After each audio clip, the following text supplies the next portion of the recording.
આમોદથી દહેજ સુધી કરોડો રૂપિયાના ખર્ચે બની રહેલો હાઈવે આજે વિકાસ નહીં પરંતુ ભ્રષ્ટાચારનું જીવતું જાગતું સ્મારક બની રહ્યો છે।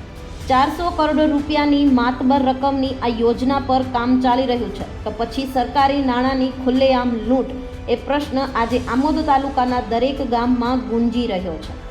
શું હાઈવેના લેવલ માટે કાળી માટીનો ઉપયોગ થઈ રહ્યો છે? રોડની બંને બાજુ 5 થી 6 ફૂટ ઊંડું ખોદકામ કરી તેમાં એવી માટી ભરાઈ રહી છે કે જેમાંથી કચરો, લાકડા, પ્લાસ્ટિકની થેલીઓ સ્પષ્ટ નજરે પડે છે।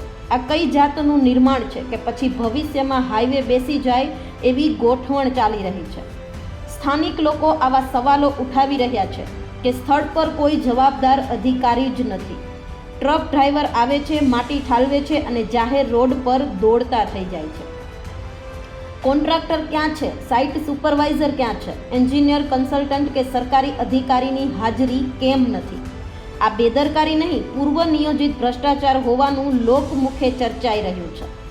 રોયલ્ટીનો કાળો ખેલ શું રાત્રે ચાલે છે? આખી રાત માટી ભરેલા વાહનો દોડે છે।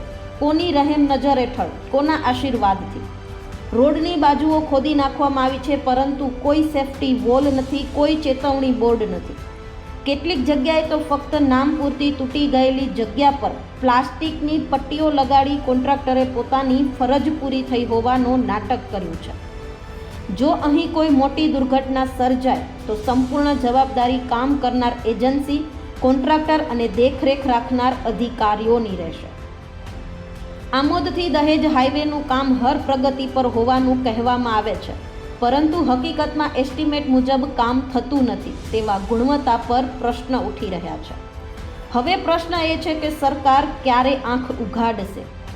આમોદ તાલુકાનું કહેવું છે કે જો સમયસર પગલાં નહીં લેવાય તો આ હાઈવે વિકાસ નહીં પરંતુ વિનાશનું માર્ગ બનશે અને તેની સંપૂર્ણ જવાબદારી તંત્રની રહેશે।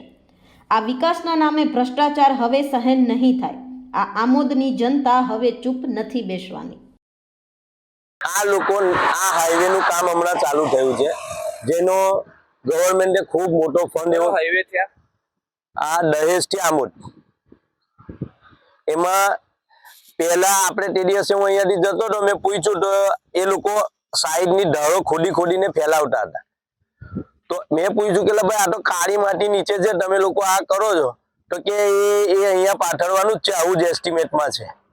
અને આગળ જતા ખબર પડી કે ભાઈ મોટા જ્યાં પીરી માટી છે ત્યાં ખાડા કરીને માટી ઉંચકીને બીજે લઈ ગયા એ લોકો।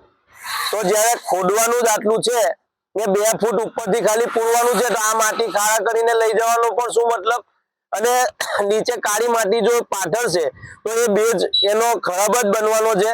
અને જેમ જૂના કામ થયા નેશનલ હાઈવે નંબર 64 અને એમાં જે રીતે ખાડા પડી ગયા અને વર્ષ ઉપર નહીં ચાલ્યો ને 2-4 મહિનામાં રોડ તૂટી ગયો એવું કદાચ અહીંયા થાય જો એસ્ટિમેટ મુજબ કામ ના થાય તો।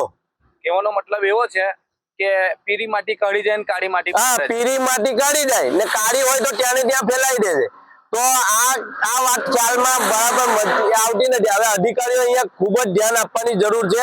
અહીંયા કોઈ હોતું જ નથી, એના ઇન્સ્પેક્શનમાં કોઈ દેખાતું નથી, ખાલી એક માણસ સુપરવાઇઝર જે તે કંપનીનો અને કામ કરવા વાળા મજૂરો કે જેસીબી જે હોય તે જ કામ કરતા હોય છે, ત્યાં ઇન્સ્પેક્શન વાળું કોઈ હોતું નથી।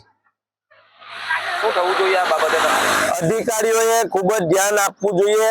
આપણા દેશમાં વિકાસના કામો તો થાય જ છે, ગવર્મેન્ટ ફંડ ફાળવે જ છે પણ એ ફંડનો વ્યવસ્થિત રીતે ઉપયોગ ના થતો હોય અને અધિકારીઓ આ કાળા કાન કરીને કોન્ટ્રાક્ટરોને છાવરતા હોવાને કારણે ગવર્મેન્ટ પણ બદનામ થાય છે અને ગવર્મેન્ટને ફંડનો મિસયુઝ થાય છે અને આ જ કામ થોડા સમયમાં ખરાબ થાય છે અને પછી બૂમો આવે છે કે અમરાજભાઈનો ખરાબ થઈ ગયો અને પાછો ફરીથી એને ફંડ ફાળવીને ફરી કામ કરવા માટે મજબૂર બને છે સરકાર।